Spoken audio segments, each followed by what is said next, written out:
वो दलाल है, वो 10,000 में बिक चुके हैं, 10,000 में बिके हैं, बिके हुए लोग हैं, बिके हुए हैं, चोर हैं। हमारे मैन पार्ट को बचाना है, हमारा ग्रामवासी। भारत का संविधान अपने हाथ में रखे हुए हैं ये, और कह रहे हैं कि हमारा सर कट जाएगा लेकिन हम खदान नहीं देंगे। क्यों नहीं देंगे भाई? क्यों देंगे? आप सपनादर का हाल देखो, पहले अस्करा है क्या, केसरा का हाल देखो, बरिमा का हाल देखो, कितना लोग मर गए। इसमें सरकार और प्रबंधन इसमें कोई काम कर नहीं रहा है, जिससे लोगों में इस बात को लेकर के गुस्सा है। और हमारी सरकार जब थी तो माननीय भूपेश बघेल जी मुख्यमंत्री थे, उस समय मैंने जन सुनवाई रोकवाया था।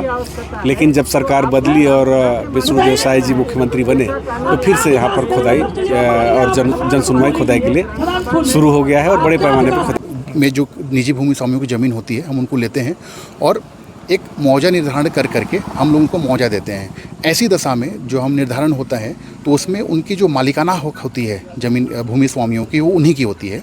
और बॉक्साइट ख़त्म होने के बाद हम समतलीकरण करके ज़मीन हम उनको हैंड ओवर कर देते हैं विधिवत।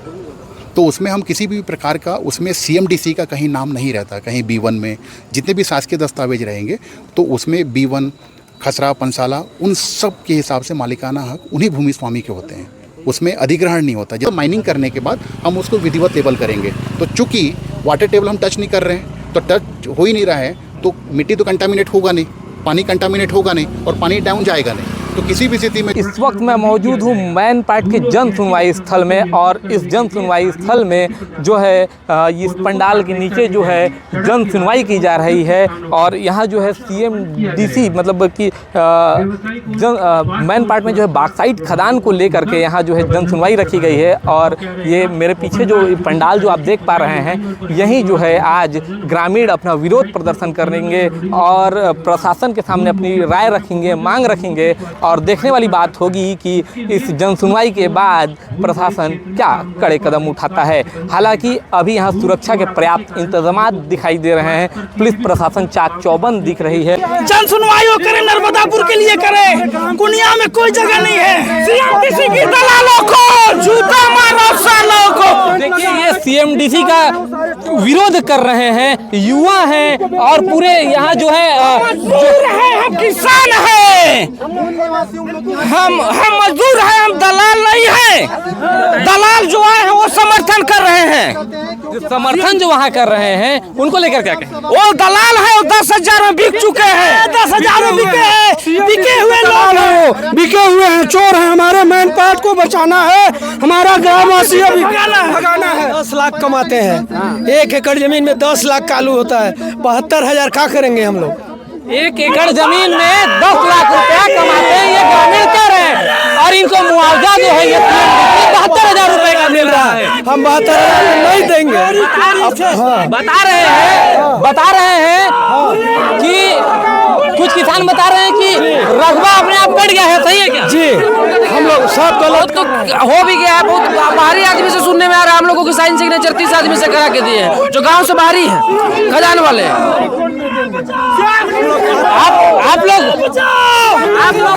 आप लोग समर्थन कभी दिए क्या? नहीं, कभी नहीं। अभी ग्राम सभा हुआ क्या? नहीं, सर कट जाएगा लेकिन समर्थन नहीं देंगे CMDC को, न खदान नहीं खुलने देंगे। मेरा नाम है बासुकीनाथ यादव। भारत का संविधान अपने हाथ में रखे हुए हैं ये, और कह रहे हैं कि हमारा सर कट जाएगा लेकिन हम खदान नहीं देंगे। क्यों नहीं देंगे भाई? क्यों देंगे? आप सपनादर का हाल देखो, पहले अस्करा है क्या, केसरा का हाल देखो, बरिमा का हाल देखो, कितना लोग मर गए, धूल से मर गए।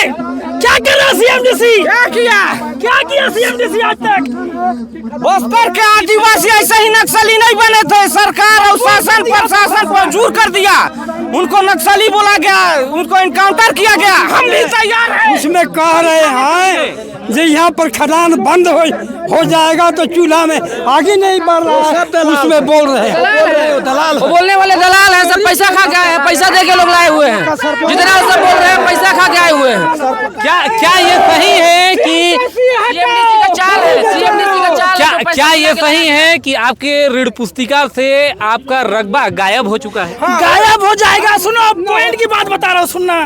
आज ऋण पुस्तिका ले लेंगे, नक्शा खसरा से नाम हट जाएगा सेटलमेंट से।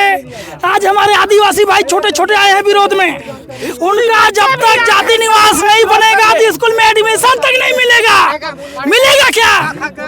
नहीं मिलेगा। छोटे भाई देखिए, 50 एकड़ जमीन है, ये प्रभावित किसान है। आपका कितना एकड़ जमीन? 50 एकड़ है इसका। कौन से क्लास में पढ़ते हो बाबू? हम 5वीं तक पढ़े लेकिन स्कूल नहीं जाते। अच्छा, ये बताओ, अभी आए हो खदान के खदान जन सुनवाई में, क्या कहना चाह रहे हो? हम नहीं खुलने देंगे खदान। देखिए, छोटे छोटे बच्चे भी जो हैं खदान नहीं खुलने देंगे की बात कह रहे हैं। तो देखो, छोटे बच्चे भी हैं। कैमरामैन से कहूँगा इधर तो दिखाए।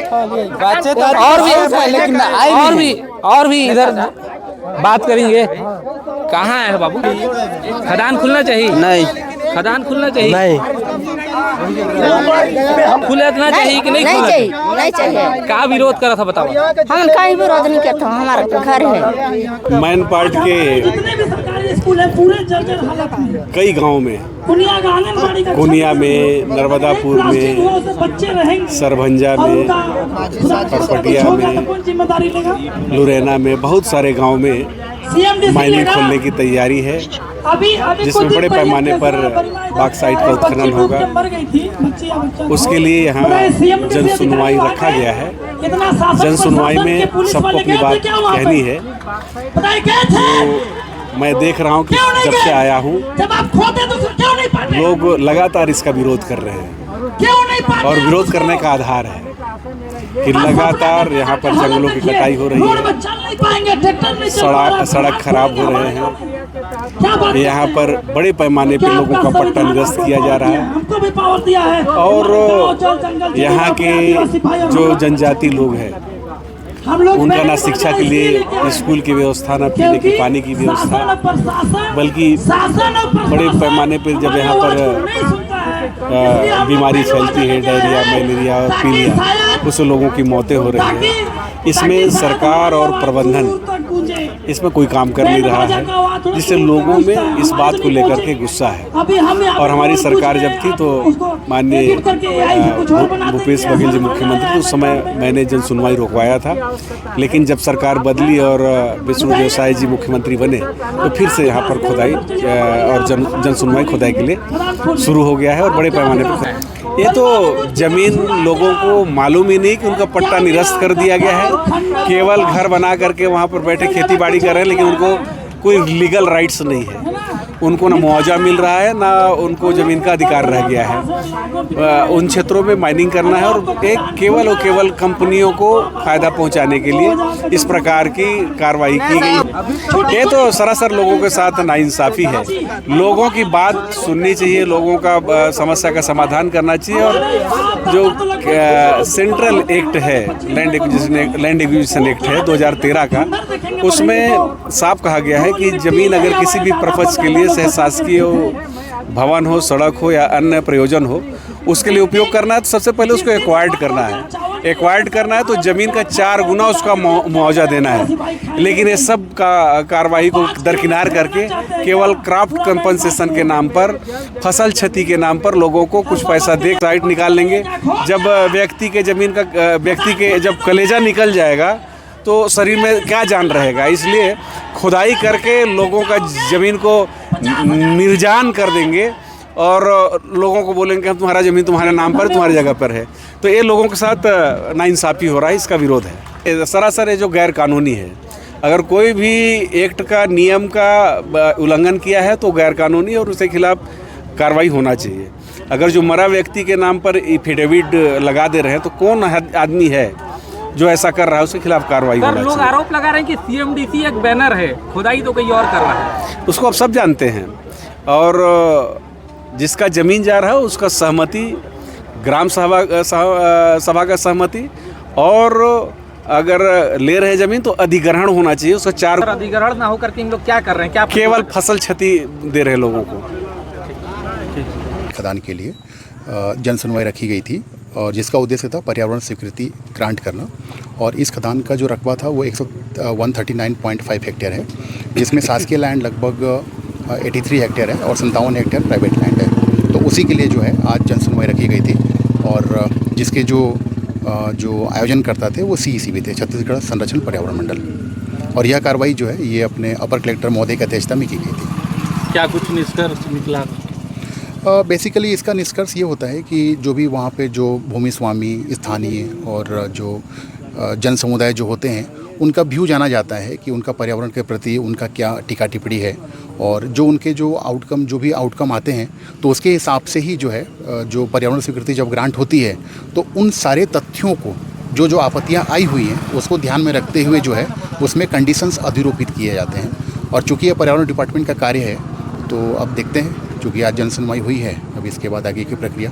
मुआवजे के actually Chhattisgarh mineral development corporation में जो एग्जिस्टिंग खदानें हैं तो एग्जिस्टिंग खदानों में हमारा चूँकि 70% प्राइवेट लैंड हम लोग एक्वायर करते हैं, उसको भी एक्वायर नहीं बोला जाता है, उसको बोला जाता है कि फसल क्षतिपूर्ति मुआवजा। हम लोग 5 साल 6 साल 7 साल के लिए खदान में जो निजी भूमि स्वामियों की ज़मीन होती है हम उनको लेते हैं और एक मुआवजा निर्धारण कर करके हम लोग उनको मुआवजा देते हैं। ऐसी दशा में जो हम निर्धारण होता है तो उसमें उनकी जो मालिकाना हक होती है ज़मीन भूमि स्वामियों की वो उन्हीं की होती है, और बॉक्साइट ख़त्म होने के बाद हम समतलीकरण करके ज़मीन हम उनको हैंडओवर कर देते हैं विधिवत।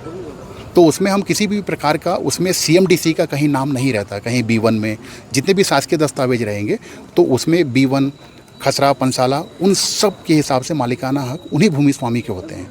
उसमें अधिग्रहण नहीं होता, जैसे कोयले में होता है कि हमने या रोड का जैसे अधिग्रहण होती है तो ये उस टाइप का अधिग्रहण नहीं है। यह एक खनिज रियायत नियम 2016 के रूल नंबर 52 और 53 के तहत ये जिला प्रशासन द्वारा जो है सर्वसम्मति से एक अध्यक्ष ये अनुभाग अधिकारी महोदय की अध्यक्षता में जो है एक कमेटी गठित की जाती है और सर्वसम्मति से जो एक वैल्यू जो निर्धारित होती है उसी के हिसाब से मुआवजा निर्धारण किया जाता है। खरीद निकालने के बाद ज़मीन को फिर जब लीज खत्म हो जाता है उसके बाद क्या किया जाता है?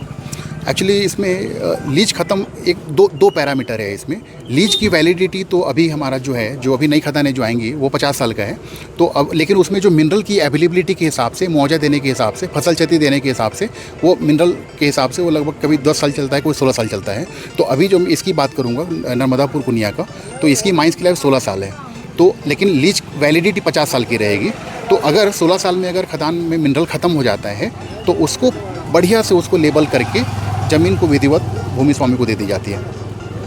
फिर वो भूमि जो है वो बढ़िया से खेती भी कर सकते हैं, क्योंकि इसमें भारतीय खान ब्यूरो के निर्देशानुसार, गाइडलाइन के अनुसार और अनुमोदन जो होता है उसमें पूरी प्रक्रियाएं होती हैं कि सबसे पहले जो ज़मीन के नीचे का टॉप सॉइल होता है उसको हम कहाँ रखेंगे, उसके नीचे जो ओवरबर्डन होता है उसको कहाँ रखेंगे, मिनरल कहाँ पे रखना है, तो ये भारतीय खान ब्यूरो द्वारा अनुमोदित दस्तावेज में लिखा होता है। जल स्तर सब नीचे जाते जा रहा है, सवाल जल स्तर का इस बॉक्साइट खदान से कोई लिंक नहीं है, क्योंकि जब कोई भी जब हम लोग जब EIA और जब माइनिंग प्लान बनता है तो सबसे पहले उसमें जो आज जैसे जो प्रक्रिया हुई है लोक सुनवाई का, तो इसी में एक EIA स्टडीज़ होते हैं। EIA स्टडी में जो साइंटिस्ट आते हैं, कंसल्टेंट आते हैं इन्वायरमेंट के, वो एक बेसलाइन स्टडी करते हैं कि यहाँ का वाटर टेबल क्या है, और वाटर टेबल के हिसाब से हमारा जो माइनिंग प्लान का जो डेप्थ के हिसाब से प्लान बनता है, तो हम वाटर टेबल तक कभी भी नहीं जा पाते। जैसे मैं नर्मदापुर कुनिया की बात करूँ तो यहाँ का वाटर टेबल 30 मीटर हाइट है, सरफेस से 30 मीटर डेप्थ पे वाटर टेबल है, लेकिन हम किसी भी स्थिति में डेप्थ 10 मीटर से मेरा ज़्यादा नहीं हो रहा है। कहीं 3 मीटर का गड्ढा होगा, कहीं 4 मीटर गड्ढा होगा,